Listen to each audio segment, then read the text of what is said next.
Olá pessoal, bem-vindos a mais um episódio do podcast da Peerdustry. E hoje a gente está com uma empresa muito legal que chama DM Service. Estou recebendo aqui o Everton e o André e a gente vai fazer um bate-papo sobre manutenção de máquinas CNC. Pessoal, obrigado por terem vindo. Se puderem se apresentar aí rapidamente para o nosso público, eu agradeço. Obrigado, Bruno, Peerdustry, pela oportunidade. Meu nome é Everton, faço parte da ADM, responsável como do time comercial. Atuamos aí na linha de frente junto aos clientes, ao mercado, tentando trazer aí o melhor das soluções para o mundo da usinagem. Obrigado, Everton. Bom dia a todos, obrigado Bruno pela oportunidade, a Peerdustry, por promover esse espaço, né, tão importante para as informações na indústria. Meu nome é André, eu sou um dos diretores da DM Service e feliz por estar aqui e contribuir um pouquinho aí a nível informação. Muito bom. Pessoal, como começou? Por que manutenção de CNC? Como é que vocês chegaram aqui? Conta um pouquinho aí da carreira de vocês. Legal. Bom, a ADM surge em 2015, né? Através de mim e do Thiago, que é o nosso sócio. E assim, o nosso propósito era levar para a indústria talvez algo que a gente não tinha contato ali até então nos players de manutenção industrial, que é a transparência e clareza nos negócios, né? E a gente começa numa pesquisa de mercado, regiões, né?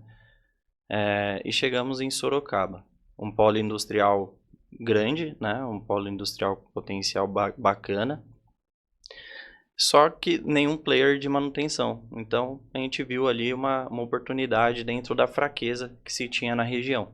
Mas já focado em usinagem ou ainda era mais amplo nesse momento essa pesquisa? Era focado em usinagem, muito no automobilismo, né? Que é automobilística, indústria automobilística, que a gente tinha alguns contatos já. E surge nesse intuito, né? De pegar uma região forte na indústria e que talvez um pouco desassistida. Esse foi o principal ponto a ser observado na época, nessa pesquisa de mercado e região, né?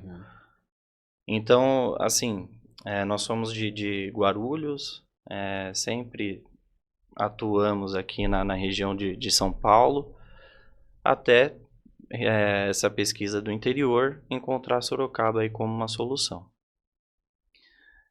2016 são os primeiros passos, a gente precisava conquistar a confiança, né, da indústria, a gente sabe que não é fácil, é um setor bastante conservador, então quando você está começando, precisa muito do apoio de quem já está, né, em algum lugar. Então teve sim pessoas que nos apoiaram, né, só que em determinado momento ali do primeiro ano, as coisas muito, muito difíceis, tanto o Thiago quanto eu, nós não éramos comunicadores, não tinha o feeling comercial, né? E a luta, a guerra passou a ficar bastante intensa. Só que a gente nunca desistiu. A gente sempre tentou, a gente sempre se manteve perseverando, lutando, acreditando. Até que o universo vai conspirando a favor, né? Deus também, ele sempre tem um plano pra gente. E a gente tinha uma fraqueza muito clara, que basicamente é não alcançar novos clientes ou possibilidades de relacionamento, até por não ter o skill, né, de relação. E entra o Everton na empresa, um amigo pessoal do Thiago na época, hoje também é meu amigo, né? Isso 2016, mais ou menos. 2016, final, né? 17. Final de 17. Tá. Isso, final de 17 já. Então foi um ano e meio aí de Thiago e André, técnico de bancada, tentando ganhar o mundo. E não é assim tão fácil, Em outra né? região, né, também. Em Além outra disso. região. Então, outra cultura, querendo ou não, são 140 quilômetros de São Paulo, mas tem muito uma diferente. diferença de cultura. Então teve esse choque também, essa adaptação não foi fácil, né? A gente chegou, assim, quando o Everton chega na empresa, tem alguns clientes, né? Tem alguns relacionamentos já iniciados, mas ainda pouco para o que o sonho pode permitir, né? Onde a gente quer chegar, o sonho, ele quer levar a gente para muito longe. E no final de 2017 o Everton entra, depois de algumas conversas, a gente conhecer a família dele, a esposa, as filhas. A Eles gente teve... convenceram a minha esposa. Eles convenceram a minha esposa para a sociedade. Eu Sim. não esqueço disso. E o Thiago, ele é meu irmão, né? Uhum. Então, assim, um vínculo de confiança muito forte, né, de irmãos. E o fato dele ter amizade com o Everton, pô, já foi meio caminho andado. Uhum. Quando eu vou conhecer o Everton também foi uma experiência incrível. Deu match de primeira vista, né? Primeira Legal. impressão. Foi muito bom. E como que foi, Everton? Papelzinho de pão? Papelzinho de pão, fazendo conta, tantos motores mês, tantos drives mês, vai dar tanto. Tá, mas e aí? Eu já queria, onde eu trabalhava, eu já queria algum desafio a mais. Uhum. Eu já queria empreender. Você trabalhava em manufatura, em empresa de manufatura antes. Eu trabalhei de 2000, comecei em 2001. Uhum. Aí comecei numa empresa multinacional de comando numérico italiano. Ah, que legal. Já era de CNC, fabricante de CNC, Uhum. em 2001. Aí de 2006 a 2008 eu trabalhei num fabricante de aeronave na manutenção. Que legal. Aí fiquei interno nessa empresa. E de 2008 até meados de 2017 eu fiquei num fabricante de CNC alemão. Uhum. Então sempre fui ligado Uhum. a CNC. E aí quando aquele desejo de empreender vinha, falei, mas nessa área não dá para empreender sozinho. Uhum. Primeiro, eu tenho o conhecimento técnico, mas e o administrativo? Uhum. E o todo? E aí a gente vê que depois de alguns anos empreendendo, você fala que como que eu fiz tomei o remédio sem ler a bula, porque se ler a bula Você não toma, É isso. né? Se você soubesse onde ia chegar, você não teria dado o primeiro passo. Pois é. Geralmente é assim. E aí, pô, eu tenho vontade de empreender, mas eu não quero sozinho. E para empreender tem que ser sócio. A minha esposa, sociedade, como assim? E aí eu cheguei, a gente conversando, e falei, agora vocês têm que convencer a minha esposa. Uhum. Aí os dois foram lá, a gente pegou uma pizza aquele dia, batendo Sim. papo junto com as crianças lá, foi... Eu tenho uma filha hoje de 14 anos, uma de 10, e a responsabilidade que se tem hoje, você tem o desafio de você, o primeiro dia do mês, você já tem aquele desafio que você tem que cumprir, Uhum. né? Uhum. E graças a Deus, com toda essa jornada que a gente criou agora aí, o André vai falar mais sobre isso, mas 2025 é o nosso 10º ano Uhum. de DM, então é um Uhum. marco. Uhum. Então a gente olha para trás e fala, meu, que jornada incrível, eu estou onde eu precisava estar. Perfeito. Por quê? Porque você deixa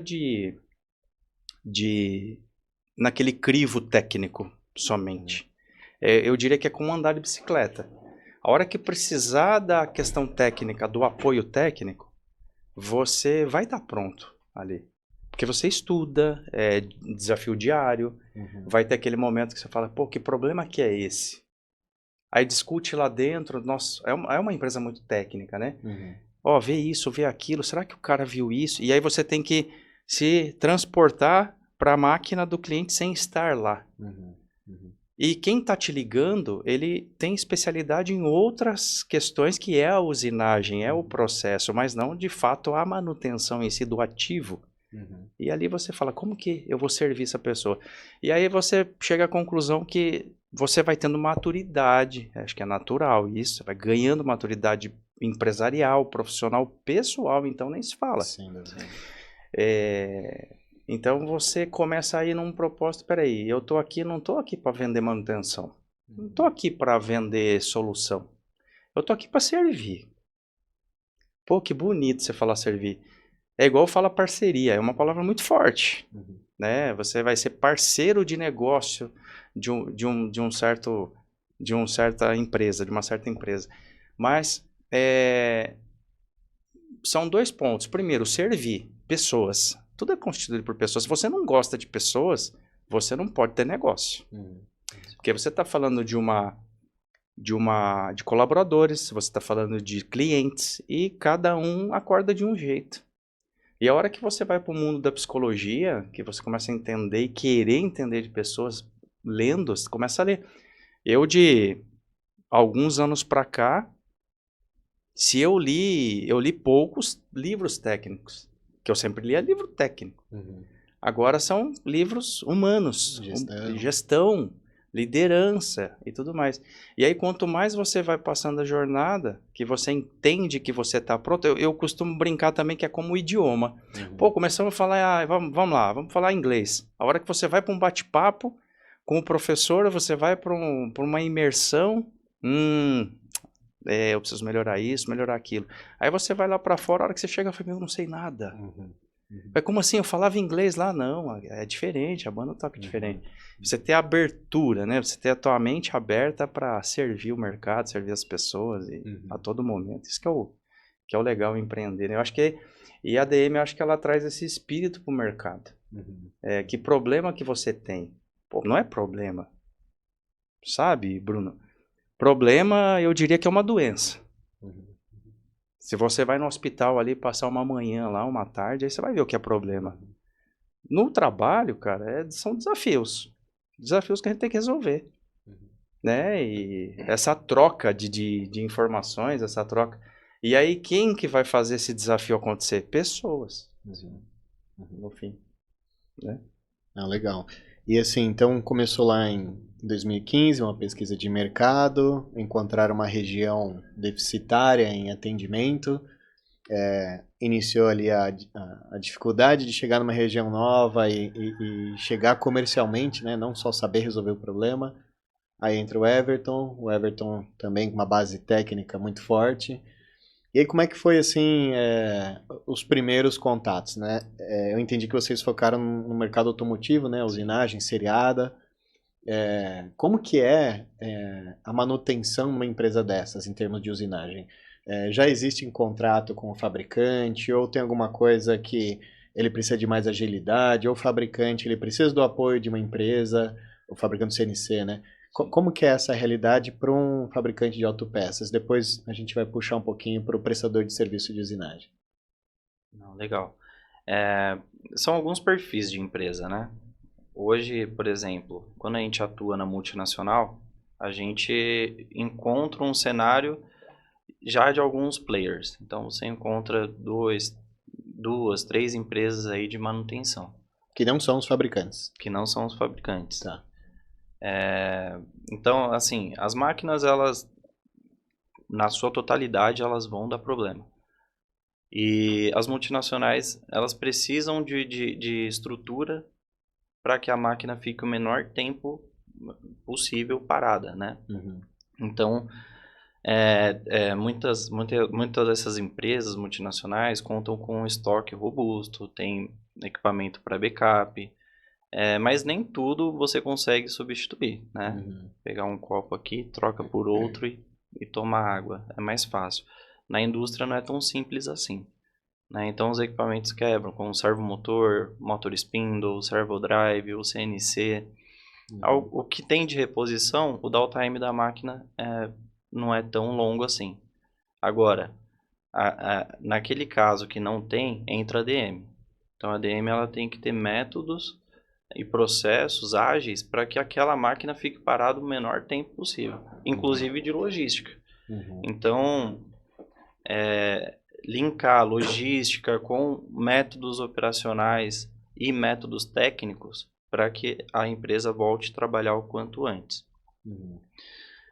A abordagem também muda muito. Então, você tem a usinagem que tem 5 máquinas, que muito provavelmente você vai tratar direto com o dono. Que não tem peça de reposição, porque não suporta, né? Sim. Um estoque de spare parts, né? E geralmente com uma diversidade de fabricante, de CNC, por exemplo. Então, tem a diversidade de fabricante da máquina, né? E tem a diversidade também dos comandos numéricos. As empresas maiores, elas têm uma visão, né, de tentar padronizar componentes, equipamentos, Sim. justamente pela necessidade de peças de reposição. Para a usinagem, a pequena e média prestadora de serviço, eu acho que a compra da máquina é mais uma oportunidade, né? Tem uma oportunidade boa daquela máquina, aquele modelo, eu vou comprar. Essa visão de padronização, ela às vezes não é tão intensa. Faz sentido isso? Você vê dessa forma? Sim, e muitas vezes não são máquinas zero, acabou de sair da fábrica. Justo. Então, é exatamente a oportunidade que você comenta. Uhum. Uma máquina 2007, opa, um comando Siemens, aí daqui a pouco uma máquina 2006 com comando Fanuc. E assim, às vezes o processo, a entrega da máquina é a mesma. Uhum. Só que o fato de ter fabricantes diferentes, né, equipamentos, servo-drive diferente, servo-motor diferente, isso quando quebra, ele gera uma dificuldade para a usinagem, né, para o empreendedor. Então, a gente consegue tratar essa diversidade e consegue tratar a partir do tempo e com as reinvenções da empresa também. Então, nesses 10 anos, a gente se reinventou algumas vezes, né? E uma das reinvenções foi que a gente nasce com foco em Siemens. Hoje, a gente atua em Siemens, Fanuc, Mitsubishi e Okuma. A gente abriu um pouco o leque também. Por quê? A gente gerou relacionamentos de confiança onde os clientes começaram a pressionar. Uhum. Gente, eu tenho aqui Fanuc também, eu tenho aqui Okuma Eu também. quero esse atendimento para o outro Exatamente. comando.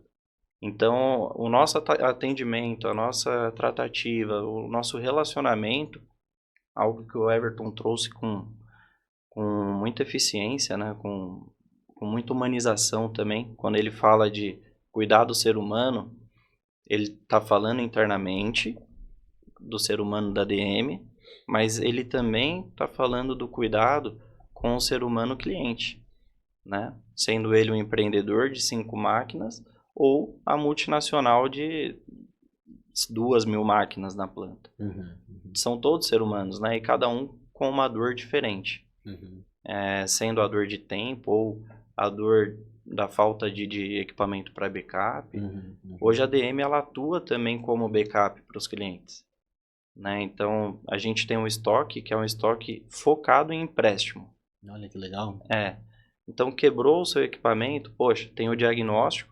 A gente pode inclusive mandar também o técnico para que ele faça o diagnóstico em loco.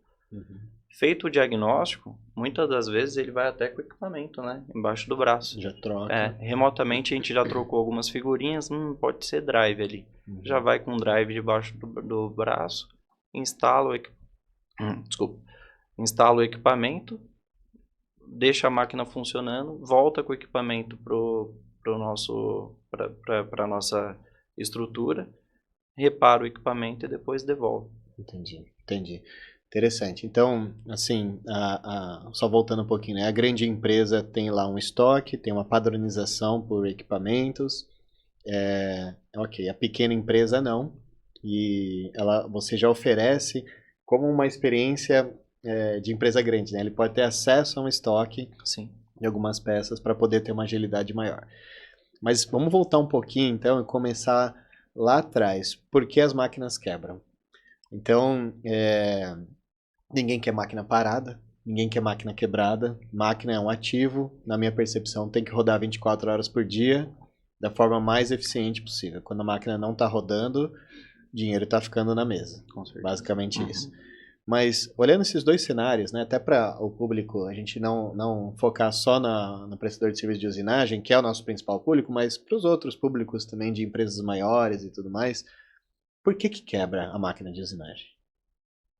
São vários fatores, né?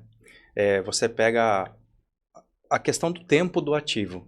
Então, por exemplo, eu tenho uma máquina que ela está trabalhando há 5 anos. Ela é uma máquina que ela é totalmente diferente da máquina que está trabalhando há 2, trabalhando há 1. A gente tem máquinas no mercado trabalhando há 30, 40 anos. Tem um cliente que a gente atendeu esses tempos que a máquina tem 22 anos.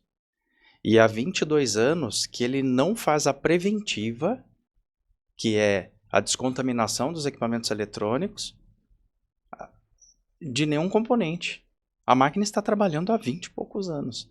Então, quando tem cliente que faz a pergunta de milhões, de quanto em quanto tempo eu preciso fazer a parada da máquina? E a resposta é, depende. Depende. Por quê? São os fatores. Você tem hoje um carro de uma marca, você pega o carro zero, né?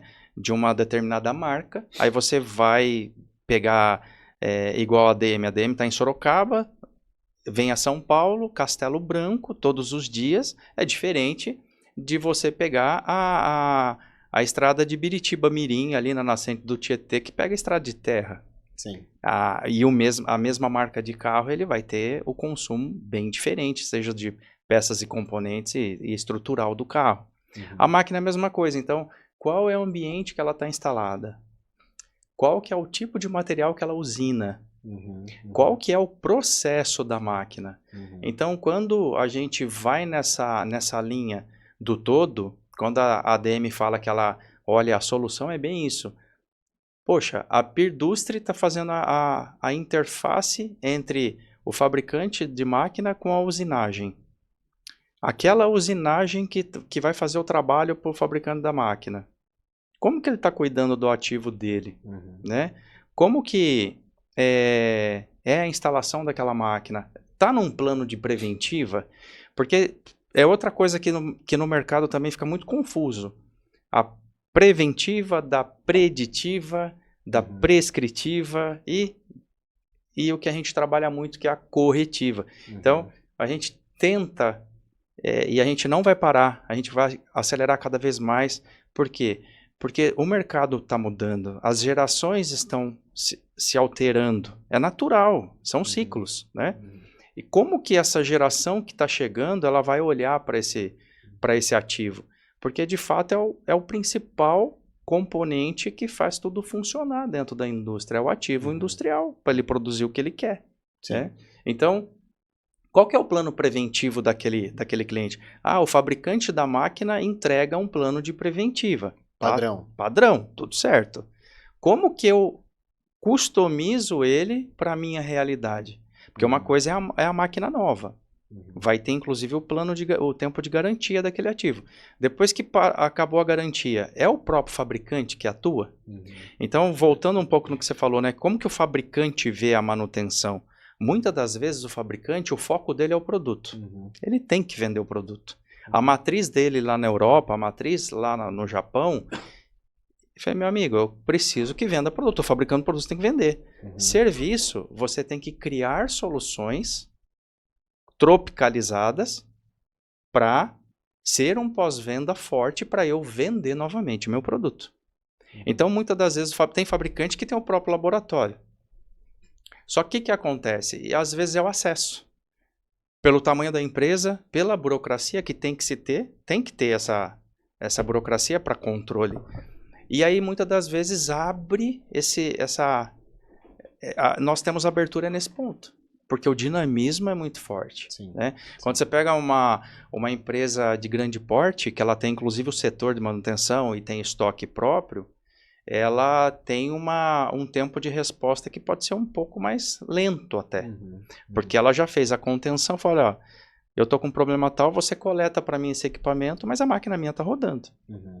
Só que o cliente menor, como a gente já comentou aqui, ele não tem esse recurso.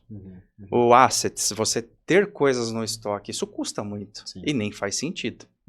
E tão pouco ele ter a equipe de manutenção dele. Ele não tem equipe de manutenção. Então, imagina o dono hoje de uma usinagem de 15 máquinas, 20 máquinas, 5 máquinas, ele tem os colaboradores, ele tem... O que ele conhece hoje? Ele conhece o processo, ele conhece de usinagem. De máquina ele não conhece, então ele precisa de ajuda.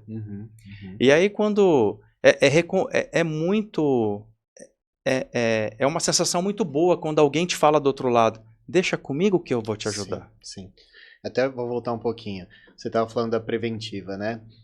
Que a pergunta que vem é de quanto tempo tem que fazer preventiva? Você citou alguns casos, né? E até eu gosto de ver tem um Instagram de um pessoal que faz aquela avaliação de carro, né? Chama Validacar. Né? Nem conheço eles, mas eu gosto muito de ver. Então eles levantam o carro, fazem a avaliação, o carro usado, né? e eles têm uma plataforma que tem movimento, né, de suspensão ao Sim. vivo ali e tal. E eles falam muito que é assim, né, a quilometragem depende. É a mesma coisa que a gente está falando de máquina. Por quê? Lá no manual tem a manutenção por tempo e por quilometragem. Então você tem que trocar o óleo a cada 10 mil ou um ano. Sim. Mas ainda não é suficiente, porque depende de como você usa, na verdade. O pessoal tem falado muito aí de trânsito, a quilometragem invisível, né? Que anda pouquinho no trânsito, mas desgasta, o carro esquenta, não refrigera, aquela coisa toda, né? Pastilha de freio, acelera e freia, né? Então, realmente o manual de instrução ali do proprietário, ele não considera como você usa, né? Você vai na estrada de terra e etc. E aí você falou que o pessoal pergunta isso. Eu quero voltar antes ainda. Dependendo do perfil de empresa que tem a máquina de usinagem, seja gigante ou a de 5 máquinas, essa é uma pergunta que o mercado já sabe que tem que fazer, ou tem gente que ainda nem pergunta sobre a preventiva? Como que isso é dividido aí nos perfis de empresa? Legal, boa pergunta. O cliente menor, ele não pergunta se precisa fazer preventiva. Apesar de ter um carro e saber que tem que fazer preventiva no carro. Exato, exatamente. E saber que a máquina a máquina também... O carro é uma máquina, né? O carro é uma máquina. O nosso objetivo, né, André, é como que a gente faz comparar o carro com a máquina na prática, né? Uhum. As empresas médias, a empresa que começa a ter um setor de manutenção, ela é cobrada para ter os planos preventivos. Mas, Bruno, não quer dizer que eles façam também. Uhum. Porque tem muitos ativos na empresa. Muitos ativos, equipe reduzida, os desafios que toda empresa tem, né? Então, isso não é de um ou de outro, é um desafio comum até. Mas a gente vê uma briga aí, né? Aquela de puxa cabo ali. Cabo de guerra. Cabo de guerra, obrigado. Cabo de guerra. Que é a produção e a manutenção. A produção, muitas das vezes, ela não é que tem carta branca, mas ela é em primeiro estágio do que a manutenção. Ela traz receita. Ela traz receita. Direta, né? Exatamente. Manutenção é vista como gasto, despesa. Então, poxa vida, eu vou ter que investir tanto para manter o ativo, mas não dá para eu conseguir produzir mais até o final de tal mês para eu daí fazer a minha manutenção. E muitas das vezes a gente já tem N exemplos, e um recente que a gente visitou o cliente tinha barulho nítido no cabeçote. Falou, olha, esse motor precisa parar. Você não, mas ouvindo barulho já passou da hora, né? Sim. Exatamente. Então, assim, nem especialista precisa ser. E nós estávamos lá fazendo a análise de vibração, que a gente tem uma equipe especializada nisso, que depois a gente comenta, que é ver o ativo, né? As frequências que estão ali e o que sai do comum, falou, opa, aqui já é um estágio de atenção. E aquelas que era o caso, que seria, precisa parar essa máquina. E, por acaso, depois de 3 dias a máquina parou. E quando a gente recebeu esse motor, uma das partes do motor mecânica, que é o mancal, estava trincado. Nossa. Então, assim, o nível de manutenção ali foi altíssimo, foi um custo muito alto e tempo de máquina parada. Então, essa é a outra questão. Quando se coloca no cálculo a produtividade. A produtividade, ela está tanto para quebrar a máquina, quanto para a receita. A produtividade está em todo momento, só que quando eu coloco esse cálculo para falar, você precisa parar a máquina para você produzir mais, para você ter mais eficiência, é isso que não entra na cabeça. Mas sabe o que eu acho? Que isso é um ponto super interessante. Hoje, o apontamento de dados, em geral, não é tão bom, de produção. Não é tão bom. Então, é difícil já ter uma correlação da produtividade pontual ali caindo e você pensar que isso pode ser manutenção. Por quê? Porque pouco se aponta. Então, você não está vendo o desempenho sendo perdido ali. É igual o carro, né? Você não monitora o tempo inteiro quantos quilômetros por litro seu carro está fazendo. E antigamente, né, as coisas entupiam, né, no carro, etc., a vela, etc., você tinha uma perda. Só que esse é um dado que o usuário não consegue ter. O usuário só vai ver quando começa o barulho ou quando começa a gastar muito dinheiro na oficina e aí já é tarde demais, né? Então, é difícil porque não dá para relacionar ao vivo o que está acontecendo em termos de manutenção, ou pelo menos não dava, né? Com o desgaste, etc. E aí entra o problema da preventiva, que o pessoal não tem o hábito de fazer, né? Mas eu queria voltar também, e você falou que o pessoal tem muita dúvida, né, de preventivo, preditivo, corretivo. Vamos desmistificar? Vamos aproveitar esse tempo e passar em 1 minuto cada um o que é, focado numa máquina de usinagem, porque é um conteúdo que o pessoal vai se tem dúvida, né, vai poder usufruir, entender um pouco mais, começar a pesquisar. Acho que seria um bom ponto de partida aí para desmistificar esse tema. Legal. Vamos começar pela preditiva. A preditiva é você predizer algo antes que aconteça uma parada ou algum evento. Então, hoje, o que nós temos? Nós temos ferramentas, uma equipe de preditiva para, através de variáveis da máquina, seja ela de hidráulico, seja ela de pneumática, seja ela de variáveis de sistema, para a gente correlacionar, por exemplo, com vibração, que é o que a gente já faz no dia a dia, para a gente predizer que se aquela condição continuar daquela forma, a máquina vai ter parada. Bom, então através da predição, eu posso dizer que aquele motor ou aquele equipamento, drive eletrônica, ele está sofrendo um desgaste, e o ideal é que daqui X tempo a gente pare a máquina para fazer o quê? Uma preventiva. Que seria a preventiva? De fato, ocorre a parada da máquina, mas é uma parada da máquina programada. Então não é perda de produtividade. Foi em consenso, teve um turno a mais para compensar a produtividade daquela máquina, ou de fato utilizou a rede Pirdustre, para através da rede Pirdustre produzir as outras peças para ele não perder a produtividade. Então acho que a Pirdustre ela cai muito bem nesse contexto da preventiva. Foi feito foi feita a preditiva, vai apontar que vai ser a preventiva, entra a Pirdustre para, através da rede de contatos que ela tem, produzir a peça da mesma forma e a máquina dele e não teve interrupção. Ou seja, ele está ganhando 2 vezes. Ele não perdeu a produtividade, que a máquina dele está sendo usinada, a peça dele está sendo usinada. Ele vai entregar o prazo que ele precisa e a máquina está sendo rejuvenescida. Ele está renovando a máquina enquanto está produzindo. E no menor período possível, porque se você programa, você já vai esperar chegar as peças que vão ser necessárias, você já vai agendar, não é que vai desmontar para ver o que está ruim para procurar as peças. Né? Exatamente. Então você diminui esse prazo de máquina parada. Né? Exatamente. Recentemente a gente fez um trabalho em Minas que, através da preditiva, nós constatamos que tinha um problema de geometria na máquina. E aí o cliente desmontou a máquina para fazer de fato a geometria. No que ele desmontou a máquina, ele viu que tinha peças para comprar, peças para substituir. Só que dava para liberar a máquina.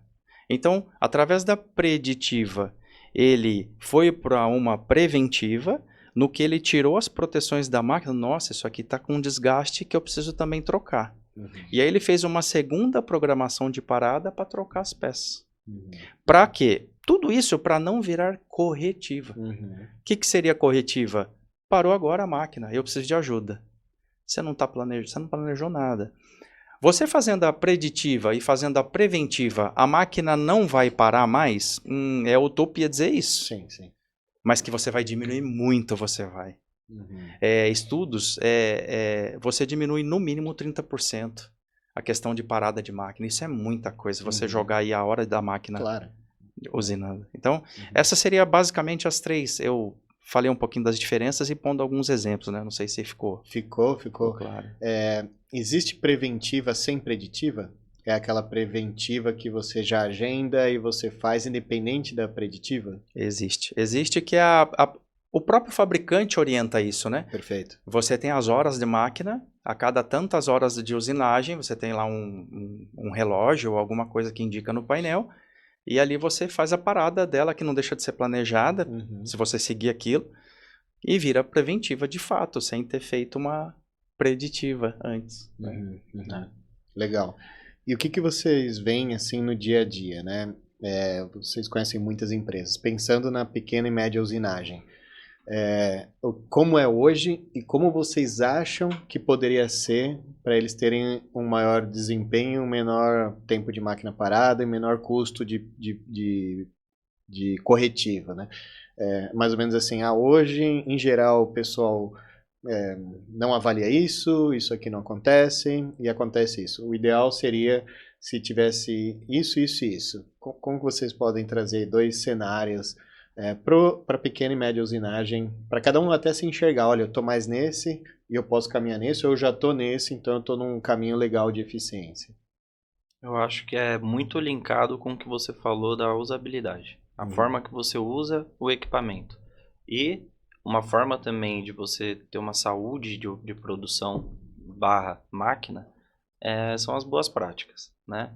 Aqueles cuidados que o Senai ensina a gente quando está iniciando a jornada. 15, 30 minutinhos, uma limpeza geral na máquina, né? A retirada de cavaco, no painel elétrico, limpar os principais componentes, né? Eu acho que todos esses detalhes, eles te ajudam a médio e longo prazo, para você ter uma produção mais saudável. É o suficiente e só isso basta? Não, mas ajuda demais, né? Então, tem algumas sujidades que comprometem demais a nível eletrônico, a nível motor, né, a motorização, a nível proteção telescópica, né? Então, a gente entende que, poxa, a proteção telescópica ela tem a vida útil de 10 anos, vamos dizer assim, as vedações e tal. Passou disso, é interessante realizar uma manutenção para voltar à vedação daquela proteção telescópica. Ela está ali para proteger, né? Proteger o motor, proteger os cabos. Então, a maior parte dos problemas, eles se dão pela falta dessa manutenção no momento correto, entende? Então, assim, é o óleo que está ressecando o cabo, é o óleo que está infiltrando no motor. Infiltrou no motor, o estator ele começa a desbalancear, ele manda informação desbalanceada para o drive vai queimar por consequência de uma leitura de eletricidade equivocada. Então, as consequências, elas começam no detalhe. Eu acho que cuidar do detalhe é o grande lance aí para você ter uma vida útil aí bem bacana com a sua máquina. E quando vocês abordam as empresas, né? O que seria assim, uma amostragem, grosso modo? Olha, o perfil de prestador de serviço de usinagem, tantos por cento fazem esses cuidados e tantos por cento a gente vê que não. Como que é isso? Só para entender a visão de vocês aí. A maioria faz? Não. Então tem uma oportunidade boa para o país, se esses cuidados básicos forem feitos, né, de aumento de disponibilidade de máquina, vamos dizer assim. Sim. É até algo que a gente procura fazer sempre com o consultor de vendas, técnico, né, barra técnico, estar indo com ele um técnico de campo ou um técnico de bancada que tem um olhar um pouco mais crítico. Só que a gente tem que tomar cuidado também com a abordagem muito crítica. Porque você está chegando na casa da pessoa e você está apontando muitos erros, né? Você está apontando que aquela proteção telescópica não está legal, você está apontando que tem... a gente já viu óleo pingando em cima dos drives na parte na parte do painel elétrico. Os cabos ressecados, já quase em curto. Então, qual que é o cuidado que a gente tem que ter dentro das relações para você chegar na casa de uma pessoa e apontar tantos defeitos assim? Então, hoje a gente tem uma cartilha de boas práticas de como cuidar das máquinas, o que é cada coisa, como que ela é interligada. Só que antes disso, a gente tem que gerar um relacionamento de confiança para que você entenda que o que eu tô te falando é pro seu bem e que é para que a gente tenha uma produção mais assertiva. E Não às uma vezes é crítica, desconhecido, né? E às vezes é desconhecido E às para o vezes é cliente. desconhecido. É. Não uma crítica. Tem que ser orientado. Esse acho que é um dos maiores desafios, né?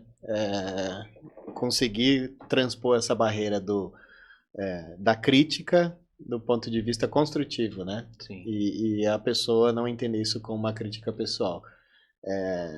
Isso acontece em qualquer cenário, de qualquer tema. Talvez um caminho para isso é o pessoal se capacitar, né? Conhecer um pouco mais, talvez, dessa cartilha e trazer para si que talvez eu, responsável lá pela máquina ou pela manutenção, deveria me preocupar com isso e trazer isso antes que gere um problema que eu vou ter mérito nisso, né? Talvez é um caminho aí, né? Mas eu imagino que o desafio é esse. Você chega para fazer um diagnóstico, tem alguns pontos de melhoria e como que você consegue trazer as pessoas ali junto com você para realmente implementar a melhoria e seguir. E não ser uma coisa ofensiva, assim, né? Nesse ponto que você, Bruno e André falaram, né? Eu queria colocar mais um ponto. Também num exemplo recente, muito reparo ligado a motor de um determinado cliente. E chegou um mês ali que deu um pico. 2 meses. O que a gente fez? Vamos lá no cliente, vamos fazer uma reunião com o cliente. E aí, conversando com ele, podemos olhar o parque de máquinas? Ele tem 45 máquinas. E não tem equipe de manutenção. E olhando, a gente viu alguns problemas. Por exemplo, primeiro, o motor chegava em nosso laboratório todo descascado. Descascado, soltando tinta. Descascada a carcaça. A carcaça. Falei, nossa, que estranho. Essa tinta ela é forte. Sim. Vamos ver a máquina. Aí chegamos lá na máquina, a proteção telescópica. A proteção telescópica é uma camada de metal para proteger as partes mecânicas, né? Para quem não conhece ali, tem máquinas que tem a régua ótica embaixo, então é um componente muito sensível. E o motor está lá embaixo também, então tem que ser tudo muito protegido. Por quê? Porque o óleo solúvel é o que refrigera o corte da ferramenta. E esse óleo solúvel tem N tipos no mercado. E até eu não sei se eu posso ficar falando nomes aqui, mas a gente tem uma parceria muito forte com a Blaser. E a própria Blaser fala, eu estou falando que eles falam, no número, na nota fiscal, é o óleo mais caro do mercado. Tá bom, beleza. Mas a hora que você vai ver os benefícios desse óleo, aí você começa a ouvir. Eu consigo ter uma troca mais prolongada do tanque. Ou seja, se a cada 6 meses eu tenho que trocar um, dela passa de 1 ano. Então, opa, legal.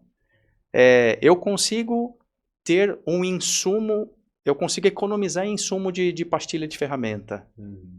Tá, legal. Eu consigo ter um melhor acabamento não tendo rugosidade na peça. Caramba! E eu consigo ter em acabamento, em alumínio, maior velocidade. Ou seja, eu aumento a minha produtividade. Onde é mais caro isso? Isso eu começo a pensar. Então, também é um desafio da própria Blaser mostrar isso para o mercado. Mostrar a conta. Os estudos, mostra a conta. Aí é um outro desafio. Hoje, a produção, ela exige algo, a manutenção vai servir, só que quando vai fechar, muitas das vezes é compras que decide. Então, por mais que tenha a decisão técnica, compras fala, eu preciso ter 2, 3 players ali para definir. Orçamentos. Né? Orçamentos. E não necessariamente é o melhor que vai conseguir, até pelo preço que compras olha. Então, existe um desafio de hierarquias dentro das empresas e de visão. Né? Então, quando você fez aquela pergunta para o André falando, me veio isso também, que é uma das ideias que a gente já tentou ali atrás, a gente vai acelerar de novo, que seria, poxa vida, você que está ouvindo, né, ou assistindo, você tem na sua rua aí outras usinagens? Bate no portão lá da tua usinagem, não é o seu concorrente, ele pode ser seu aliado. Por quê? Você pode compartilhar os mesmos fornecedores, Isso inclui a gente, lógico. Você pode, poxa, tal empresa, a DM me oferece um serviço bacana aqui, tal coisa eu não gostei deles, mas eles vieram aqui e fizeram o que precisava fazer. Esse é outro ponto. Garantias existem? Pode existir. E na minha opinião, é aí que o cliente vai ver quem é o fornecedor dele, na hora que ele tem problema. Porque se a gente faz o reparo de um motor, de um drive, chega na máquina e funciona, nós estudamos para isso, nós fazemos isso há mais de 20 anos. Eu posso dizer que é meio que obrigação nossa que coloque na máquina e funcione. Porque você está esperando aquilo. Você quer que a tua máquina volte a produzir. Mas e já aconteceu casos que não voltou. Ou voltou parcial. Até 70% vai bem. Passei de 70% da alarme. Vai 2 técnicos. Vai um técnico de campo e vai o cara do reparo junto. Vamos estudar a máquina. Não, ô Bruno, desculpa, isso aí deve ser só máquina. Não me interessa se é só máquina. Vamos pôr a máquina para funcionar. Então, no momento que dá o problema, e aí? Como que é o seu fornecedor? E nesse sentido, que óleo solúvel você utiliza aí? Quem que é o teu fornecedor de proteção telescópica? Quem que é a empresa que te faz o processo? Por exemplo, a gente tem uma parceria muito forte com a Papo CNC lá de Belo Horizonte. A Papo CNC a gente brinca que é um centro de competência em usinagem também. Por quê? Qual que é a base? Ali a gente tem várias áreas de atuação dentro de um lugar específico. E o Moisés, que é o idealizador do projeto, ele tem muita experiência em programação de usinagem. Então, você ganha até nisso. Então, por exemplo, você faz um programa ISO de 300 linhas. Ou um pós-processador que te gerou um programa quilométrico. Poxa, e se eu quiser fazer um programa parametrizado?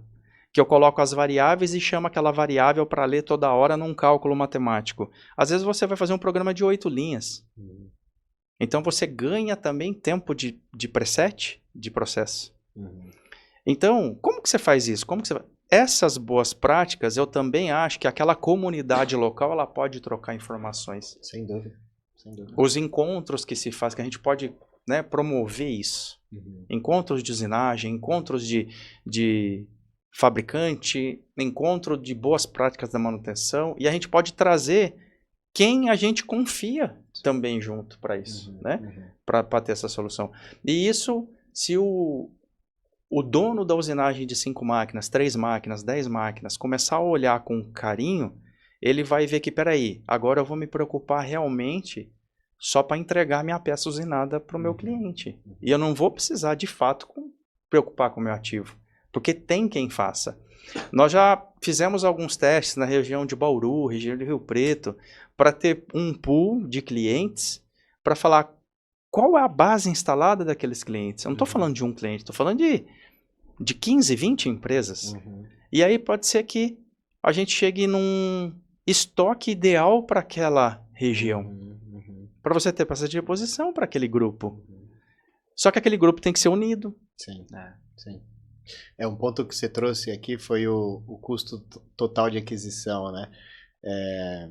A gente precisa aprender a fazer as contas. Então, a questão do fluido acontece igual para o óleo do carro, né? O pessoal vai trocar o óleo do carro, coloca um óleo mais barato, tem que fazer o motor.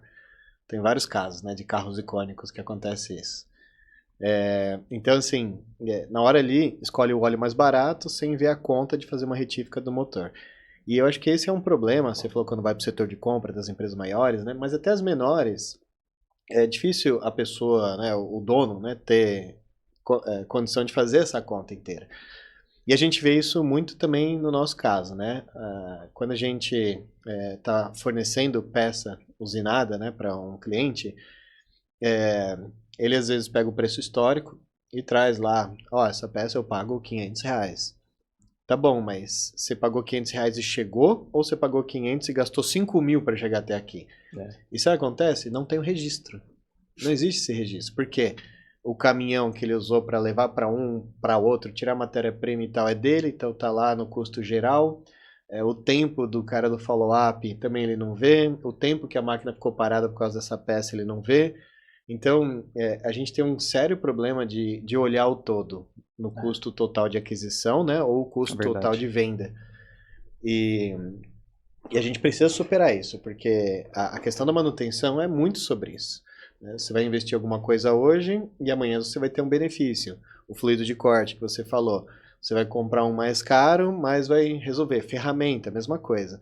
Então, eu acho que é difícil e os fabricantes, os fornecedores têm essas contas na ponta do lápis, mas precisa que o outro lado queira aprender essa conta também. Exato. Então, eu sempre falo, você É tem verdade. 2 fornecedores da mesma peça usinada.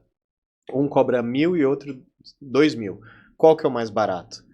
Depende. Depende. Quanto esforço você fez para de 1.000 chegar, quanto esforço você fez para de 2.000 chegar, e depois se ela te atendeu ou não. Então, nas empresas maiores, isso é tão segmentado que cada um fica com um custo escondido de um pedacinho e você não consegue somar, né? Esse aqui tive que mandar para 3 fornecedores que o primeiro não conseguiu, tirei a matéria-prima, levei para o outro, para outro, outro. Cadê essa conta de frete? Não tá em lugar nenhum, porque tá lá na conta do pessoal da logística que tem, ela não vai apontar que aquele frete ela fez para aquela peça, né? Então tem esse problema aí. Eu acho que a gente tem um problema de eficiência, de produtividade muito grande no Brasil por não enxergar a conta inteira. Acho que entender que a vocação, acho que talvez um ponto legal aqui, a empresa de usinagem, a gente ajuda muito eles quando o pessoal entende que a vocação dele é técnica. Eu sou muito bom em usinar peça. E aí a Peerdustry vai ajudar ele a buscar cliente, ele não vai precisar mais buscar cliente, estudar desenho, a gente faz isso para ele, dimensionar custo, a gente faz isso para ele, tirar dúvidas, democratizar desenho, fornecer matéria-prima. Então a gente faz uma série de trabalhos que não é o core dele, mas se a gente não fizer, ele tem que fazer. E ele não faz com tanta eficiência. E a manutenção eu acho que é um ponto muito chave aí. Lembrando como que a maioria das empresas de usinagem se formaram. Saiu uma pessoa de uma multinacional, operador de máquina ou gestor de produção, qualquer coisa relacionada, montou, comprou a máquina e começou. Então, geralmente, a pessoa é muito bom em alguma coisa técnica ali da usinagem. Mas, dificilmente alguém sai da manutenção e monta uma empresa de usinagem. Tem, mas são menos. A maioria é lá da produção. Ou seja, essa pessoa não tem os melhores e mais abrangentes conhecimentos de manutenção. Então, eu acho que cabe essa reflexão de no que eu sou bom e no que eu não sou bom, eu vou precisar de ajuda de pessoas e empresas boas. Em vez de, putz, eu tenho que estudar tudo isso e aprender, talvez não dá tempo, porque o dia a dia consome. E as coisas estão tão complexas hoje, né? Uma máquina de 30 anos atrás era aço e elétrica e eletrônica. Hoje tem algoritmo, tem AI, assim, você não vai conseguir aprender tudo isso. Sim. Uma pessoa já não dá mais conta. Então, eu acho que é importante essa reflexão no que eu sou bom e no que eu vou me munir de especialistas parceiros do meu lado para rodar meu negócio. Faz sentido? Vocês concordam? Total. Demais. E a forma que a Peerdustry está fazendo isso é uma forma de gerar confiança, né? Você gera confiança para aquelas usinagens que precisa alcançar o mercado. E a confiança, muitas vezes, ela é difícil de ser conquistada no Brasil, até pela falta de conhecimento, muitas vezes. E a falta de conhecimento, ela te leva para um lugar muito misterioso, muito nebuloso, né? Eu lembro uma história não, eu vi, né, a minha mãe indo no mecânico, em 2002, mais ou menos, e ela tremia. Ela se sentia mal, angustiada, ansiosa, porque ela estava indo no mecânico e ela tinha a certeza que talvez aquele mecânico não ia trocar só a peça que era necessário, que era fazer a manutenção só no que realmente precisava. Então, essa angústia por não conhecer o mínimo que seja do carro ou da máquina, né? Então, é bacana a forma que a Peerdustry fez isso, conectando os players para entregar uma solução transparente e de melhor eficiência para o consumidor final, né? Sim. E também é uma das coisas que a gente tenta fazer e que talvez sem essa conexão, isso agora com esse relacionamento a gente poder estreitar e vai ser de muita oportunidade, né, para a gente aprender junto. Porque para nós é um mercado extremamente conservador, onde a mudança ela é assustadora, né? Então tem alguns clientes grandes que o cara ele tá 30 anos com o mesmo fornecedor, ele não quer abrir mão, mesmo que tenha alguns gaps ali, né? E a gente poder se provar. Só que quebrar não é quebrar a linha da confiança, é você alcançar a primeira oportunidade. Acho que esse é o grande ponto. Sim. E conectar o máximo de pessoas possíveis em um propósito em comum, né? Que é solucionar a indústria brasileira. Sim. No caso da sua mãe, você para pensar, ela não tinha que ter obrigação de saber de carro. O certo, teórico, você leva numa oficina, ele é especializado, vai acontecer do jeito que tem que acontecer, vai apontar só a peça certa e tal. Mas o que acontece? Você tem que acabar se munindo de informação porque não confia no outro lado. É um pouco disso, né? Até minha sogra, ela leva o carro no mecânico, de um mecânico que é da igreja, porque já tem uma relação de confiança maior, né? Então, acho que a gente tem essa questão aí, né? E acho que delegar isso e mudar isso para quem já tem um canal de manutenção é uma coisa. Agora, para quem ainda não tem, é uma oportunidade também. Olha, eu sou uma empresa menor, não tenho um time de manutenção, não tenho uma empresa que me atende, né? E eu acho que a gente quer falar também com essas pessoas aqui hoje, né? Então, assim, quem está ouvindo a gente, como que vocês... qual que seria o gatilho para procurar vocês? Tipo, você que está vivendo tal e tal e tal situação, pode ser que a manutenção vai te ajudar. Se vocês pudessem falar agora exatamente com essas pessoas e eventualmente contar algum exemplo, para elas se sentirem representadas e de repente falar, poxa, acho que eu estou precisando disso, acho que eu vou falar com a DM. Conta um pouquinho para a gente, para ter essa sensação de, opa, sou eu. Sim. Bom, eu seguiria na linha da confiança.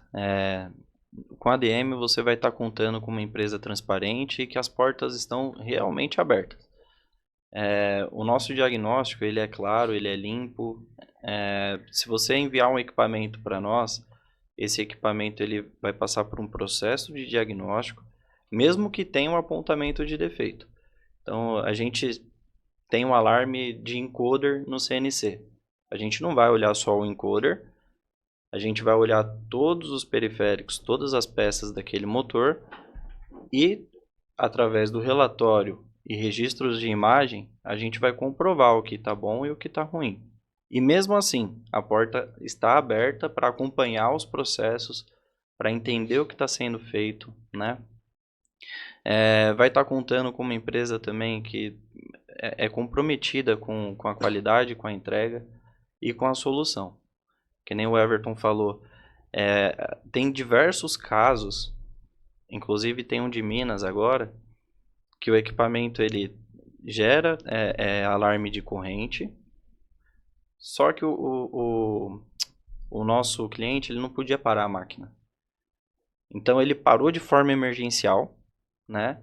A gente corrigiu o problema também de forma ágil, só que parcialmente, pelo menos para ele voltar à operação e produzir aquelas peças que ele já havia prometido para o cliente dele.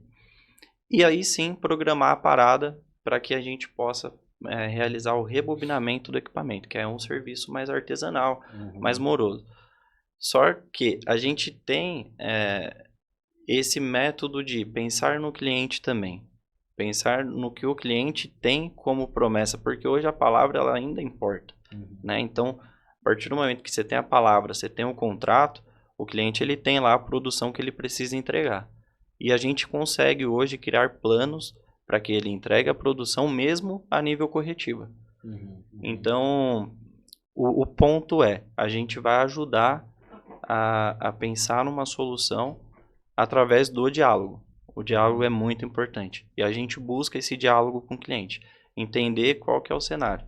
Se o cenário é de uma produção a curto prazo, o que a gente pode fazer para contribuir para a sua entrega? Legal. Eu queria também falar um pouquinho disso aí. A gente fala sobre produção, manutenção, o dono da empresa, né? Mas uma coisa que a gente não pode esquecer, a gente fala do ativo que é a máquina, né? Mas se a gente for pensar qual é o principal ativo, a gente pode falar assim que são as pessoas, né? Legal, as pessoas que fazem acontecer tudo. Mas qual que é o principal ativo do dono da usinagem? Eu vou até olhar aqui para a câmera aqui, se você estiver me ouvindo para me ver. É você, operador da máquina. Você é o principal ativo da usinagem. Sem dúvida. Porque você é o que dirige todos os dias o carro. Você sabe o barulhinho que está acontecendo uma coisa, acontecendo em outra. Então você sabe exatamente o que está acontecendo na máquina. Se você tiver um comprometimento junto com o seu diretor, né, junto com o processo, acho que muita coisa vai se resolver. Então, você dono da usinagem, você que tem as máquinas, que você tem os seus operadores, comunique mais com os operadores. Comece a trocar mais experiência com eles, porque eu vou dar um exemplo nosso. Por muitos anos eu fui de campo, técnico de campo. Quanto problema, através do operador da máquina, eu consegui resolver. Muitos, não foram poucos. Porque eu pedi para ele me contar a história. Conta para mim o que está acontecendo na máquina. Ele sabe tudo o que está acontecendo na máquina. Se ele começar a ter uma conscientização que o óleo solúvel é importante, que a lubrificação é fundamental, se ele tem... algumas empresas já fazem isso. Se ele conseguir participar de uma rota da manutenção, uma rota de inspeção, não precisa ser manutenção, rota de inspeção. Comece a atribuir, senta com o teu operador da máquina, conversa com ele, mostra essa rota. A gente pode te ajudar também, tá? A criar essa rota de inspeção. O que basicamente é essa rota de inspeção? Olha, cheque toda manhã o nível do óleo lubrificante, o nível do óleo solúvel, como que está visualmente o óleo, tira foto, né? Existem sistemas, nós também temos esse sistema, mas tem N sistemas que você pode digitalizar isso, tirar foto, periodicidade, que a gente já começa a falar de preditiva, que a gente conversou um pouquinho mais atrás, né? Então, participe mais, eu sei que você consegue, você já é muito bom no que faz, quer fazer o preset da peça, usinar a peça, isso aí você estudou para isso, e tem hora que eu acho que você fica até meio que na morosidade. Pô, essa usinagem vai demorar 6 horas para fazer essa peça. Eu vou ler alguma coisa, vou ficar ali olhando a máquina. Muitos lugares acaba colocando um operador para N máquinas. Por quê? Porque é visto como ociosidade. E não. O operador da máquina ele é uma peça fundamental para toda a cadeia. Ele é muito importante, porque dessa forma, ele não... Aquela empresa ela não pode ter um operador para 4 máquinas, ela tem que ter um operador por máquina. Só que aquele operador ele ser um agente de melhoria no processo, incluindo a máquina, o ativo. Então, operador, levanta o braço. Gente, eu posso te ajudar. Dono da empresa, chama teu operador, conversa com ele.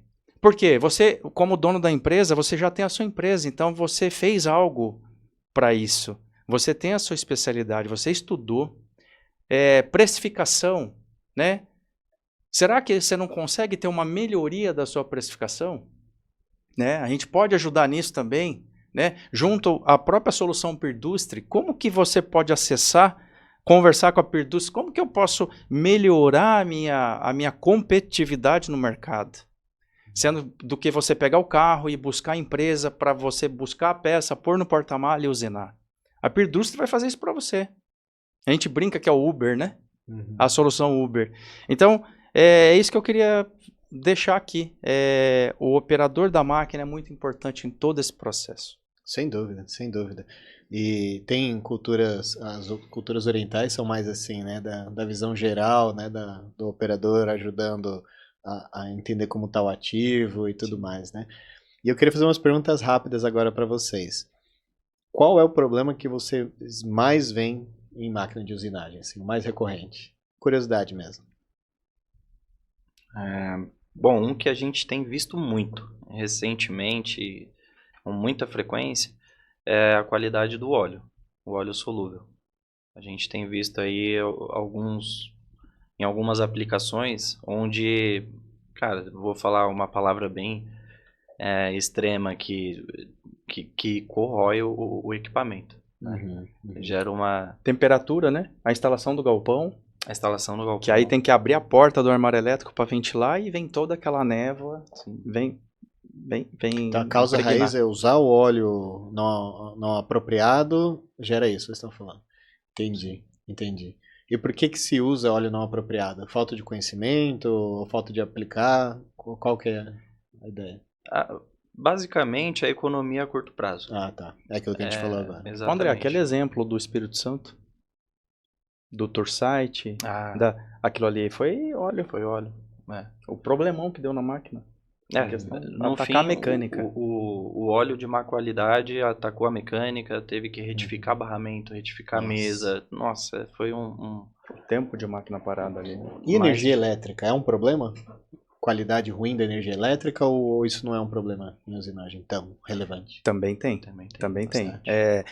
Aquele cliente que ele não tem uma subestação, que não tem um filtro de linha, ou aquele cliente que está no final de uma rede elétrica, que tem muita sujeira, né? Quando você coloca uma máquina de usinagem na rede, na elétrica, por si só, o equipamento que está dentro do armário elétrico, que é o servodrive, ele é um gerador de harmônica.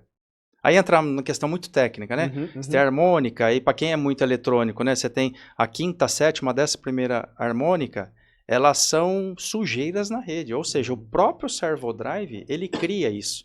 Lógico que ultimamente você tem retificadores, né? A parte de fonte para retificar sinal, filtros de linha, que isso ajuda muito.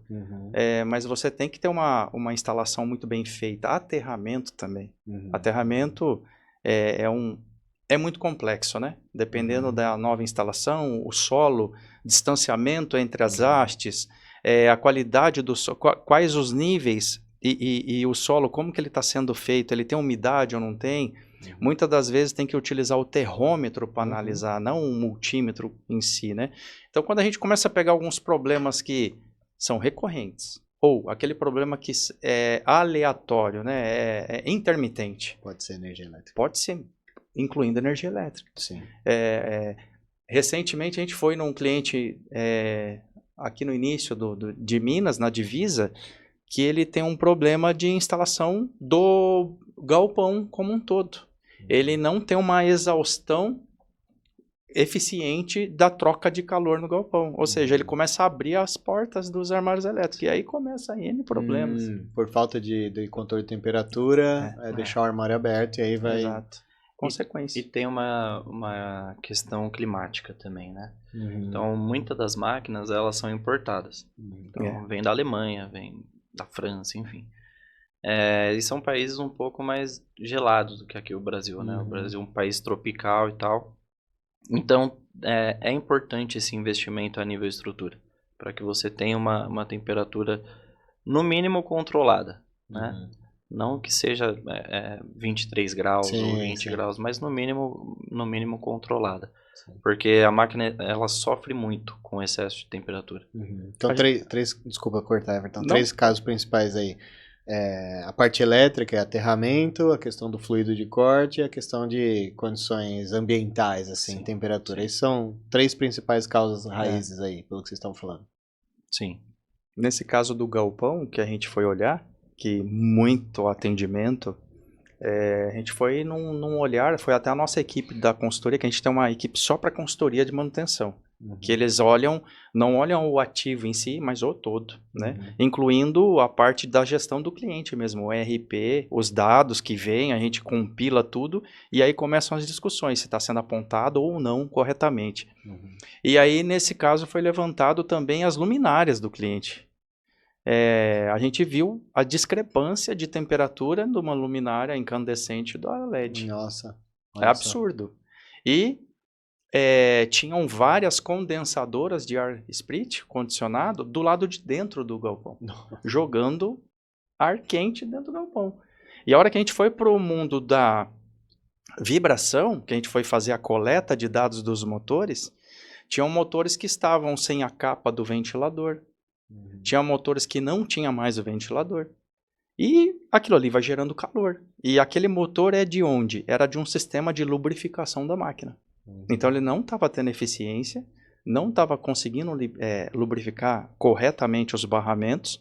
A hora que você abre as proteções, você vê o barramento riscado.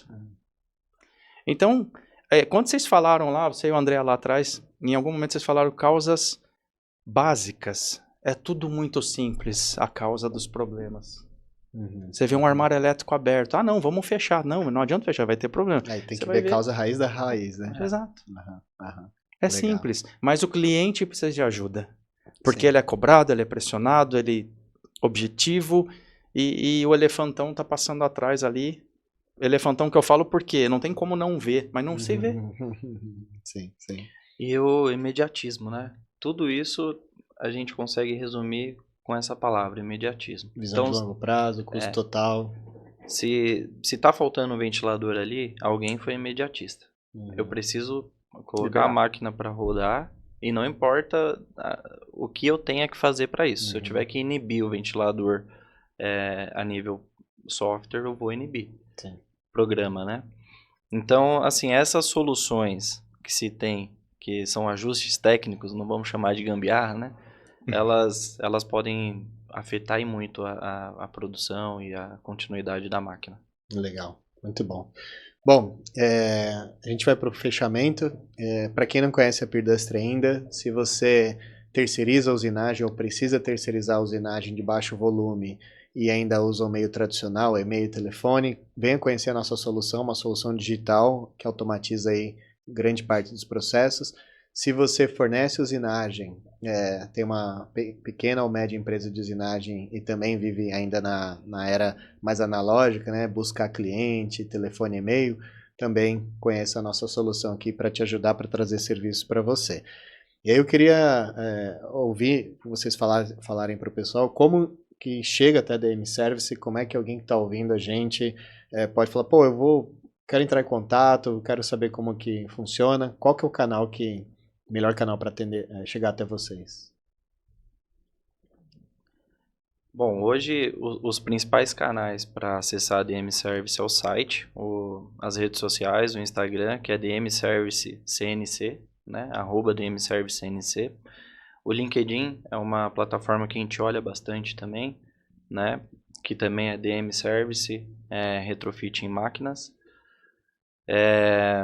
E os nossos números de WhatsApp também, que são bem acessíveis, estão disponíveis no site, nas redes sociais também. Ah, tem o grupo do Telegram também, né? O grupo do Telegram, DM, Diagnóstico CNC.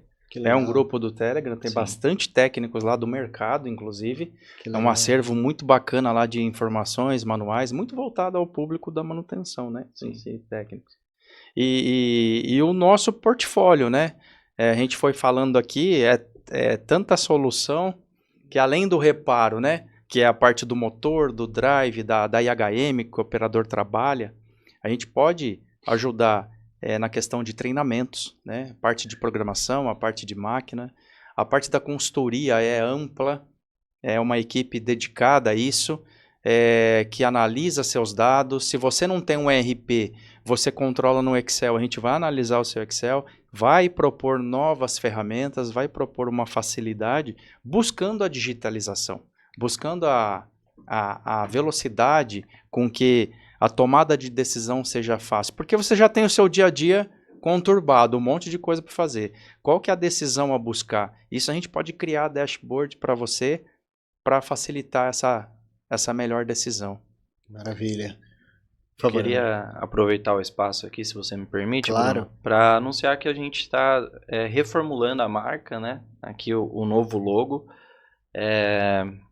E hoje a gente trouxe o simbolismo da Fênix, porque durante esses 10 anos a gente se reinventou algumas vezes, né? E, assim, algumas das reinvenções ficou na linha da queda, né? Então, assim, é algo que essas quedas, elas ajudaram muito a gente a hoje enxergar soluções mais maduras para os clientes. Legal. Eu pedi exatamente isso, uma mensagem final aí para quem está assistindo, de cada um de vocês. Tá. Bom, 2025 está começando, o primeiro trimestre agora, né? A gente já começa aí com uma parceria bem bacana com a Perdustre, que a gente está muito animado. Agradecer demais a vocês por esse espaço, por essa energia, desde o primeiro contato, uma troca a nível inovação e a cabeça faz um boom, explode. São os sonhos associados com as ações, né? Com a energia de fazer as coisas acontecer e, no fim, usar a conectividade. Usar a conectividade para que a gente construa relacionamentos de confiança, para que a gente construa processos e métodos de entrega que facilitem a vida do cliente. Então, a gente em 2025 pretende continuar nessa jornada de solução e cada vez mais forte e muito animado com essa parceria com a Perdustre. Show de bola, a gente também. Obrigado. Muito bom. Agradecer a oportunidade, né?